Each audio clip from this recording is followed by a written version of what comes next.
I welcome you to the annual meeting of the Wisconsin Heights School District. I'm Jeff Mansali, the president. This is Dr. Mark Elworthy, our superintendent. I think everybody knows. Our other board members, Tom Turk, Isaiah Crow, Jim Schrader, Sandy Orkin, and Kim Sears Hacker. Otherwise known as Sandy White. And Sue Buick. Oh, and Sue Buick. I'm sorry, Sue. I got you. Do I need to give a name tag? Yeah, you need a name tag. Oh, okay. Other than that, I'd like to have everybody stand for the Pledge of Allegiance. Pledge allegiance to the flag of the United States of America, to the republic for which it stands, one nation, under God, indivisible, with liberty and justice for all. Elect a chairperson. Somebody would like to nominate somebody? Not all. How about Mr. Stokes? Can I nominate you to be the chairperson? I've never seen one before, so I don't know what it would call it. It's pretty much just follow the list right here and receive the direction of the meeting. You know, make sure nobody gets into fisticuffs and stuff like that. I can handle that. I'll second the nomination. We got a second, Tom Turk. Everybody in favor, say aye. Aye. Any opposed, say nay. I'm turning the meeting over to you. Oh my God. I think I'll turn it over to Mark. He can help you along. It's also, the packet in front of you, just want to also thank Randy Fries, who's our business manager this year. Also Aaron Wheeler played a role in this. And Randy's also here, you can tell. The packet that you got today is a little smaller than the binder that we've been working off of cumulatively over the past 2 months. So with that, just want to provide a state of the schools. I'm not going to read pages 9 through 14, but Wisconsin Heights has a lot to be proud of.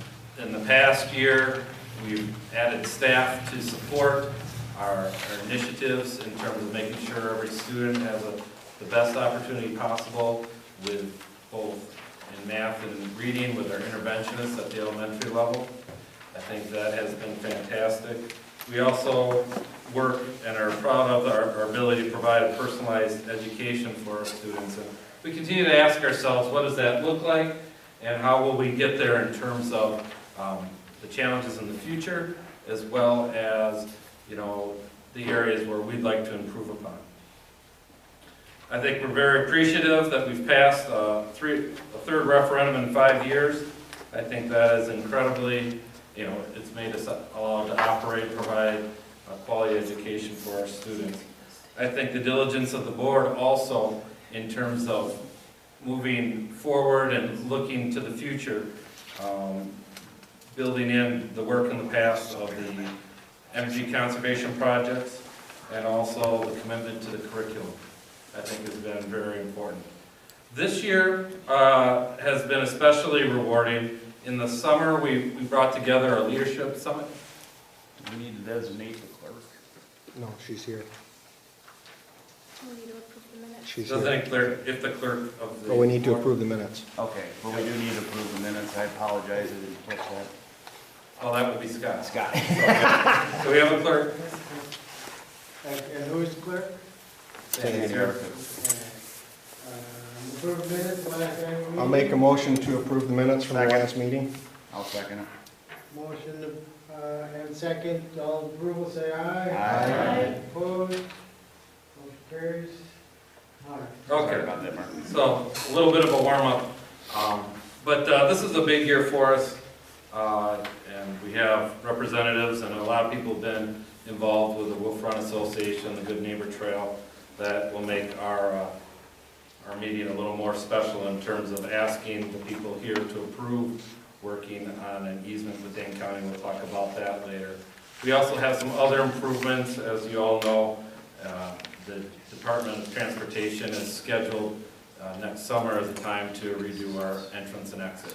And so that is additionally something that we'll talk about and go through in the budget here, in our annual meeting in general. Actually, what I'd like to do, there's a colored version, and I'm going to put this up. So this sheet right here, I'll just go ahead and delineate the entrance exit for you.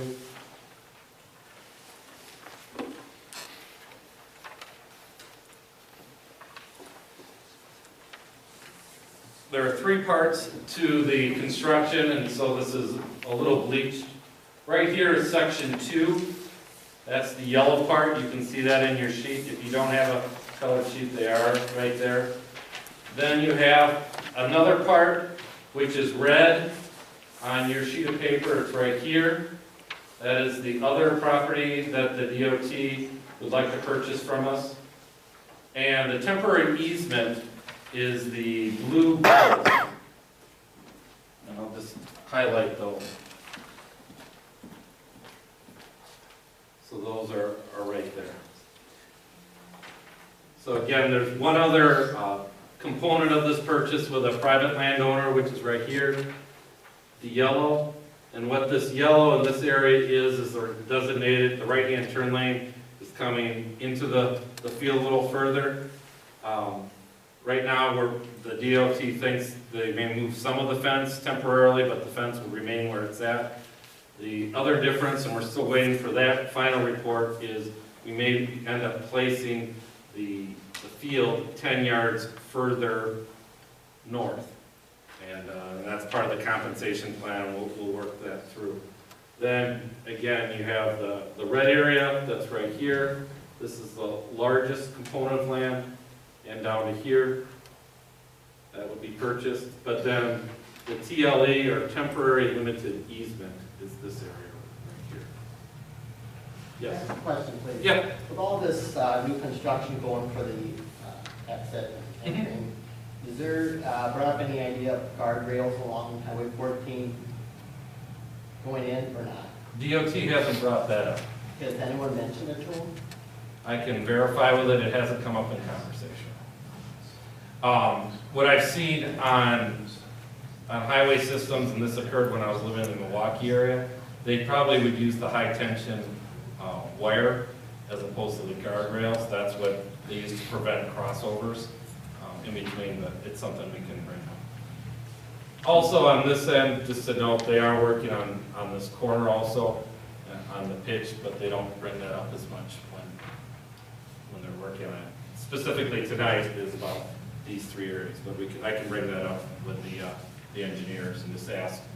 I'll ask them what's the threshold for that, and what's the purpose, and they'll say, well, this is what we do in this case. So, but no, that hasn't been part of the conversation. On the back of your packet, apologize to the Wolf Run Association, but I didn't have an electronic copy. But this one comes up much more clear on the back page. And so initially, when Wolf Run Association came and spoke to us, we were talking about a 25-foot trail. At the last board meeting, they approved a 35-foot trail concept that would allow for 2 trails, one paved, one unpaved, and some space in between. And I know we're working to finalize what we'll be asking in this meeting is for the public to consider or granting the district the ability to negotiate the easement. And then we'll redo some drawing. I know that's in place, I think, for next Monday, if I'm not mistaken. But in essence, that's the trail. Nicely done. Any questions about the trail? As you can tell, it comes under our property. If you look at the track at the top where the high jump pit is, or at the north end of the track, you can see a designated, in a sense, a triangle. At the top, or about halfway through that triangle, is where the path comes from. This would be DNR land at this point in time. Goes across. Right before the first left-hand turn is where the district has agreed to assist in purchasing with the boardwalk. That's an area in which we'd like to have some outdoor education opportunities. and the boardwalk would allow for that. We would then take the left-hand turn. We would be widening the current gap. Currently, that area is farmed by FFA courtesy of Fanagra. And then it will come up the tree line, have their own access across the ditch area, which is the lighter area. And then you basically come along. The one point of change in the dotted line is that we cannot go between the railroad and the lift station. That would be on the outside. And then we carry on behind the shed, and then we'll eventually parallel the driveway. We found that to be the least obtrusive and the best path with those of us that have been walking it and working on it. So, again, that will be an easement with Dane County. And again, later in the meeting, it would be, we'd be asking for the board's ability to negotiate easement. So, We own from the parking lot in the shed, out to Olson Road, correct? Or not? the parking lot from the, Where it ends in the parking lot now, to Correct. Olson Road. yes, that is School correct. district property, correct? Yes, that is correct. I guess I'm just wondering why in the future, we don't continue the easement down to Olson Road. Well, it's a good question. The conversation was that would be a trailhead and a parking spot. And so it was trying to get people to park where it is. In the future, that would be with another group. So, Scott, if I can lean on you, that's the conversation we had. Yeah. That's the way the county wants to pursue it. There'll be another effort from Black Earth coming this way, and that's probably what will add it in. If I could add, we signed contracts Friday to proceed to the DNR property that should be in the next 3 or 4 weeks. Should be 10-foot gravel trail all the way to Red Wolf southeast corner. And then we'll pick up this section when the easements are worked out. We'll do that next year. That's the plan. Any other questions about the Good Neighbor Trail project?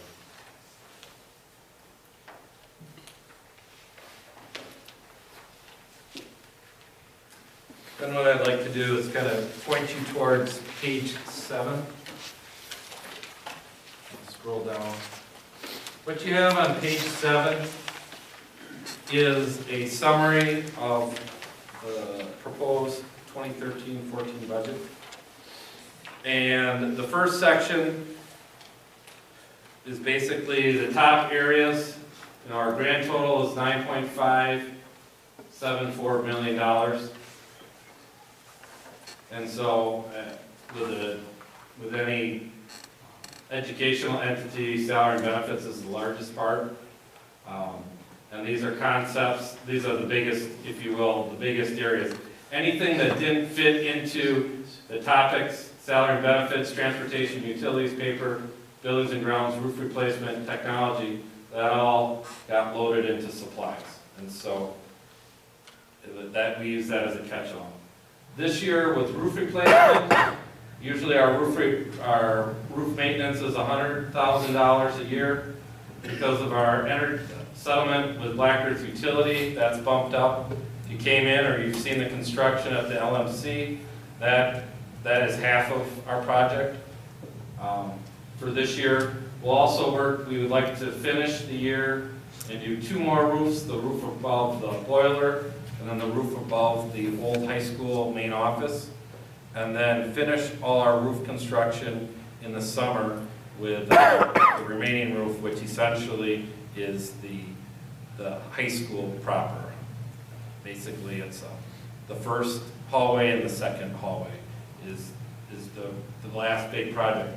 Then at this point in time, when we complete that, then basically roofs out here, the oldest roof would be 4 years old. And that would allow us to turn to some other projects.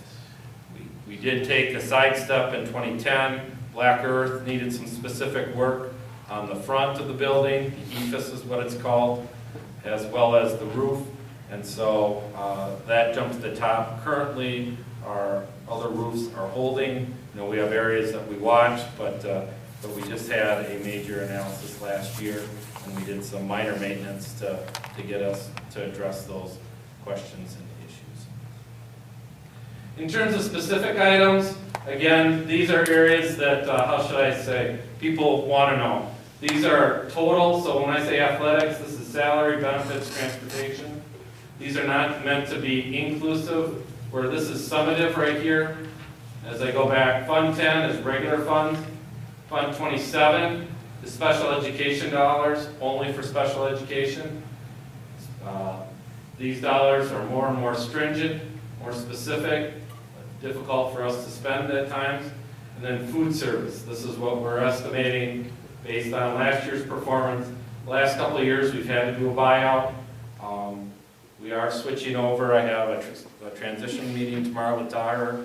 They're hoping to be here no later than the middle of November, but they'll start some trainings and their presence in the transition, well, I guess starting tomorrow, but more regular presence and understanding how we function and how they can assist us.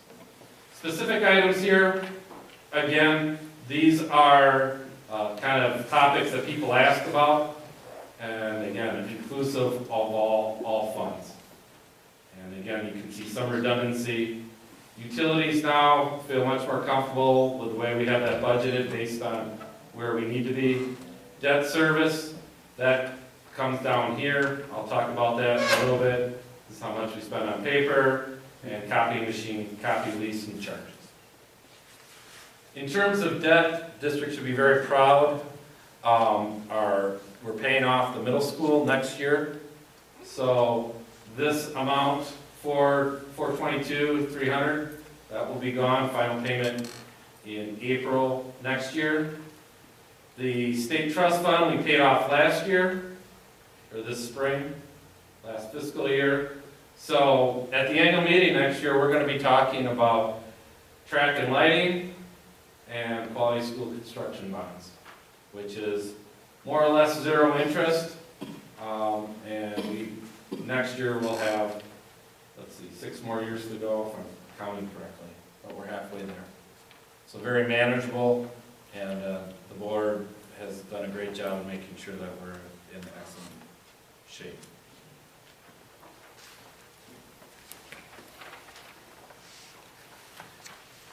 Then I'm going to scoot over to page 15. And I feel very comfortable. If you have specific questions, this is kind of more about the funding aspect, but please just, if you have a question, let me know and we'll go from there.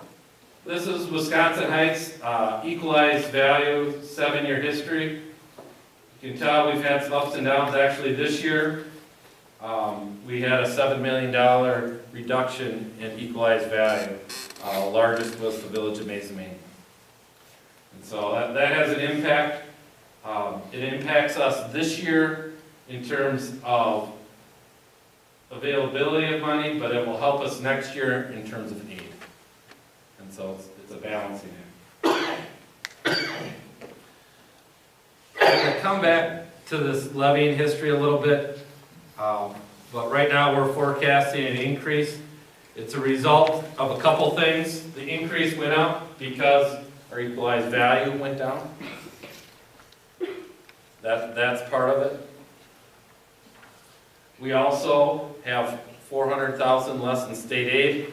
So if the state's not providing the money, we ask the public to help us out.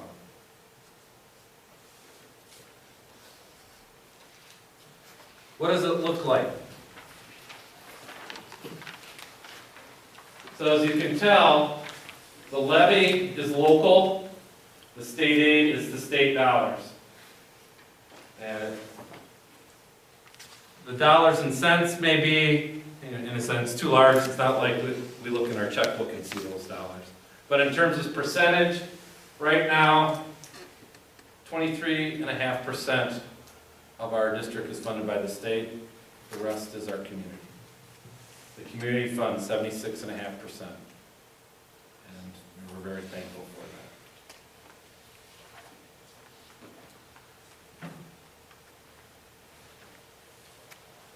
That's probably an appropriate time, you know, you've heard that there's a reduction for most districts. You know, bill was signed by the governor yesterday. It went into law today. Actually, one of the impacts is, my recommendation, we'll confirm this, but we will not have aid dollars until Wednesday now. What you're seeing here is the aid dollars we had on the October 15th, which is the normal time to get the dollar amounts. Because of these changes, there'll be a recalculation. The DPI is hoping to get those dollar amounts out on Wednesday. I was actually in a meeting with 2 out of the 3 people that are responsible for that today, and they were running a budget meeting that how to construct the budget, and Aaron and I were working on developing the budget for 2014-15. So we're hoping to see and get more information by Wednesday. As a result, my recommendation as of now is that we have our second board meeting in October, actually the 11th of November, or excuse me, the 4th of November, and we would need to certify levy. I'll make it we'll have to get everything out to municipalities. We'll double check everything, but everybody's waiting an extra week right now, just because you don't have the numbers. For us, it appears, based on what's being reported, our budget won't change as much. And some people would say, well, why is that? If you read in the newspaper, most of Dane County got it at, about $10, roughly $10 to $11 per 100,000 off. Where we're different than most districts in Dane County, we still have declining enrollment. And so, because we get additional dollars from the state, the equalization formula does not allow us to get the tax relief to benefit us. It went right into the equalization formula, and because we were already getting additional money, we couldn't get more. In fact, what I am anticipating to see, though again, I'll believe it when I see it on Wednesday, is that our hold harmless for the levy area, which is right now at 158,000, that will probably shrink. Which is okay long-term, because then eventually that number becomes 0, and we adjust for that. But how should I put it? The unfortunate story is we were unable to benefit from what was signed into law yesterday. Short-term. Long-term, there may be some benefits. Right now, this is a 2-year, how should I put it, project, though the governor said he'd like to reduce property taxes every year. In terms of our budget, the other thing that changed at the state level, and this is separate to what was discussed, is a couple years ago, and I'll go back up, I want to go to here. It's almost too late. A couple years ago, there was a big reduction in state aid. The caps were reduced by 5.5%. Turned into about an 8.1% reduction on the levy. In this biennial budget, they added $75 in 2 areas. $75 into the revenue cap. And again, for a negative tertiary district, which we are, that means that $75 per student we won't see to the following year. That's just the way the formula works. However, the other $75 was put in the categorical aids. That helped us. So they kind of balanced the new money that was infused into the budget, although it didn't equal what was taken out, by doing it in 2 different places, that allowed us to benefit on some of it this year, and some of it, then we'll get the rest next year.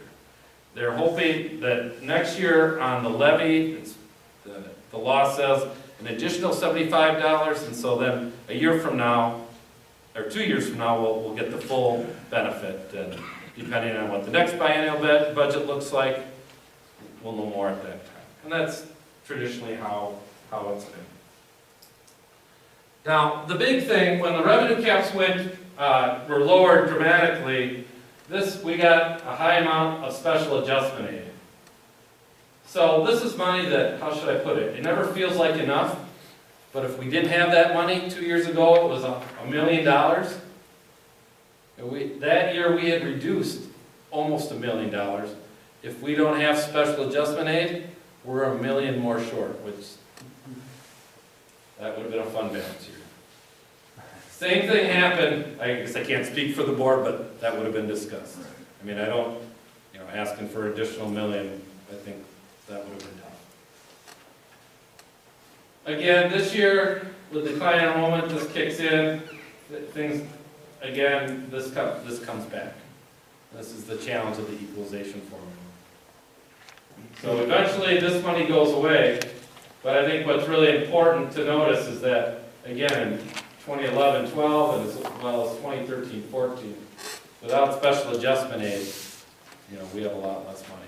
Operating becomes even more challenging. In terms of last year,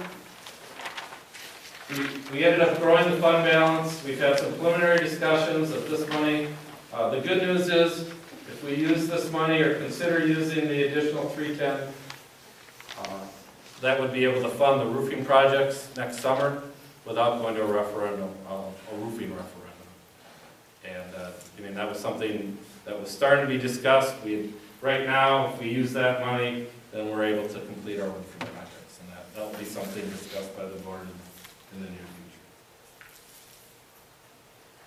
future. I do want to, the other impact, and this is on page 8, is the impact of the sequester. So I've talked about state a little bit. I also wanted to spend a little bit of time on what was the impact of the sequester. Now, the sequester was agreed upon a couple of years ago as a budget agreement that if things weren't fixed, the federal government would start reducing the funds. It'd be mandated to reduce funds in certain areas. What does that mean for Wisconsinites? As I told you, at the state level, we reduced $400,000 this year. With the 4 areas that we get federal dollars for, our reduction was $25,000, a little over $25,000. Title I, we pay this. What this has done is, last year we funded 2 positions at 70%, and the district paid the rest. This year we fund those positions at 64% with federal dollars. The district, when we're developing the budget, we make up the rest. We have value, we need those teachers, and so we just have to make up the difference. Title II, we use this is primarily for professional development. Again, the rules, expectations, where the money can be applied is much different. For the most part right now, it's professional development in some areas. There are other federal funds like Perkins funds for tech ed teachers, vocational teachers.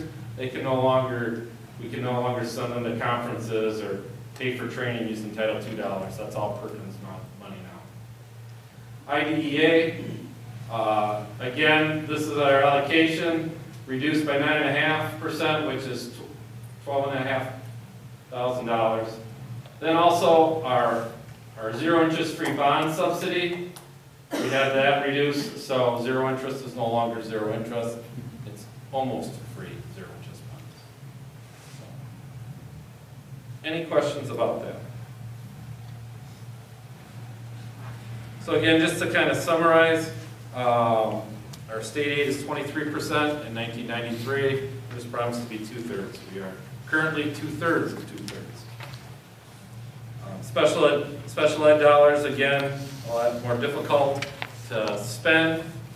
And state aid, again, $400,000 less. That just requires us to use more local levy. So with that, any questions about the budget?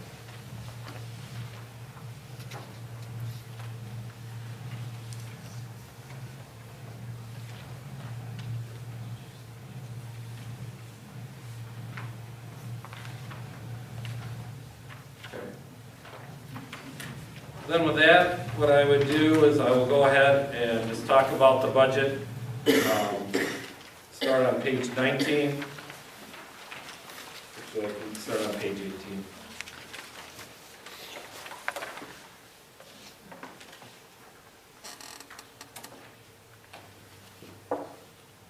So, again, this is state mandated actual, unaudited. Our final audits, everything gets finalized in the near future. and then as proposed. This is Fund 10, so this is where most of our money is, but this is the general fund of the budget.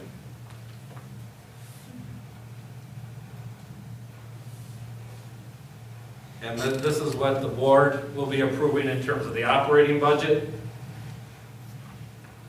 And it's broken out into 3 areas: instruction, support services, and then administration. Grand total right here. The one thing I do want to point out, this includes the $310,000 with the electrical settlement. So it would be, you know, if we didn't have the settlement, our budget would be $310,000 less.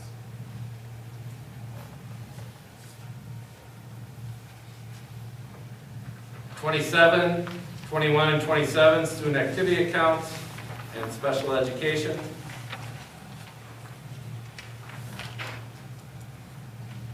I won't scroll through. Let's pause for a moment. In the same reporting mechanism.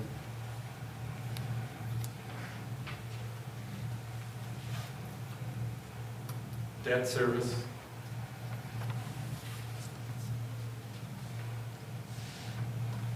This is always a little tricky. Sometimes you budget this year to pay in this year for next year.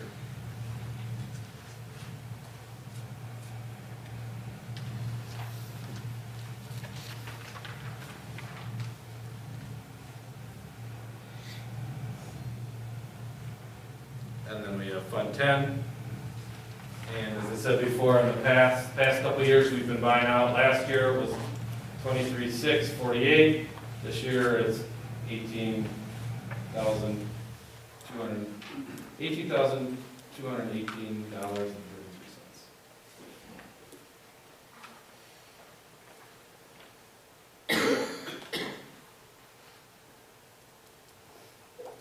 So in a nutshell, for this year,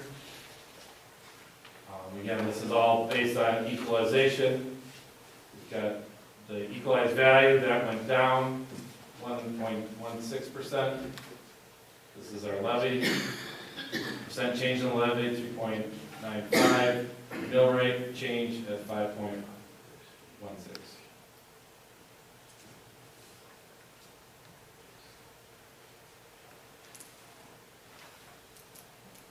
And then just the last part, as we talked about before. This is the last payment on the middle school. We had some extra dollars left over, fund balance for this referendum, so we were able to drive that down a little bit. Otherwise, the levy would have been a little bit more. This is the area, again, we paid off the state trust fund, but we kept it in here crossed out just to show people, you know, that we had additional dollars available this year because we paid this off last year. And then we also, you can see we saved some interest as a result of paying off early. This is the track and lighting, and then as talked about before, roof and boiler, 1, 2, 3, 4, 5, 6, 7 more. You know, this year, we'll make a payment this year, and then 6 more years to go, so it's halfway there. And we were able to cover this. This was funded by our energy savings. So it's pretty cool. We used the $1 million exemption. And so this, again, by all the energy saving projects that we did a couple years ago, this is allowed us to pay for it without going on additional, or asking for additional dollars.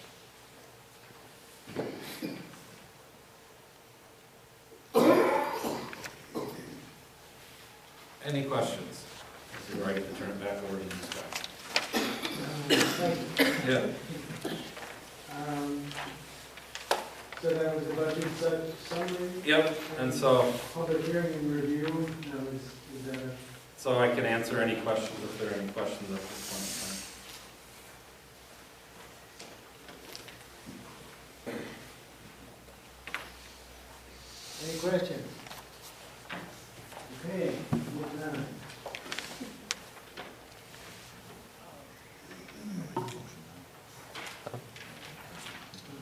I'll make a motion to adopt the tax levy as proposed for the 13-14 fiscal year. I'll second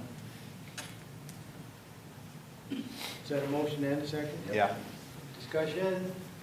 All in favor of the motion, aye. Aye. Opposed? Motion carries. Resolution number 2. I make a motion to authorize the provision of school board salaries and reimbursements. I'll second. Motion and a second, any discussion? All in favor of the motion, aye. Aye. Opposed? Resolution number 3, authorization provision for hot lunch and breakfast programs. I'll move approval. I'll second it. Discussion? All in favor of the motion, aye. Aye. Opposed? Resolution number 4, authorization for sale and disposal of school district property. I'll make a motion for the sale and disposal of school district property. I'll second. Discussion? I just want to emphasize that this is the additional stuff this year. We're authorizing the school board to negotiate with Dane County a permanent easement for a 35-foot wide corridor. That's 1.74 acres. You know, you've seen all that. It's also to negotiate, number 4 is to negotiate with the Wisconsin Department of Transportation to, and hereby authorized to sell property, 2 parcels totaling 1.246 acres. Parcel 2, which is 0.102 acres, and then parcel 3, 1.144 acres. And then the last one, during construction, granting a temporary easement, as indicated in the map with the blue bars. Resolution number 4, got a motion and a second. Any more discussion? All in favor of the motion, aye. Aye. Opposed? Resolution number 5, authorization for provision of legal proceedings on behalf of the district. I'll so move. I'll second it.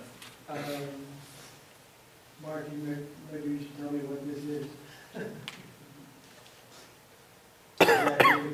Oh, yeah. Proceedings for these. No, this is more general. It's not just that, but yeah. Right.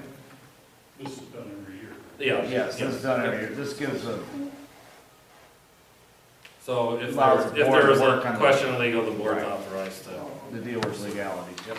All right, got a motion and a second. All in favor of the motion, aye. Aye. Opposed?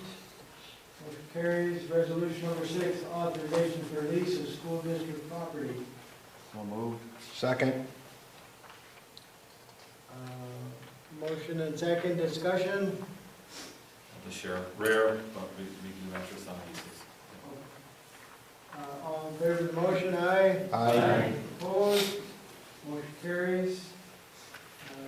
Establish date for 2013 annual meeting and the recommendation. 2014 meeting. I'll make a motion to have the annual meeting October 20th, 2014 at 7 p.m. Second. Any discussion? All in favor of the motion, aye. Aye. Opposed? Discussion of any other business which may legally be addressed at an annual meeting. Floor is open. Again, there's a reference point in the packet.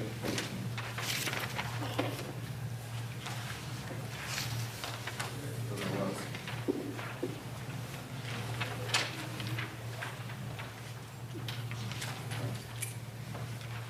Yep, page 28.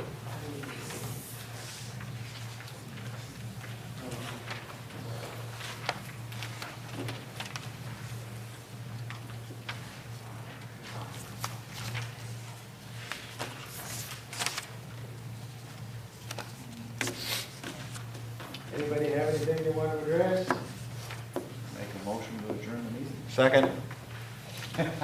Motion and second to adjourn, all in favor, aye? Aye. Opposed? Thank you, Scott. Thank you.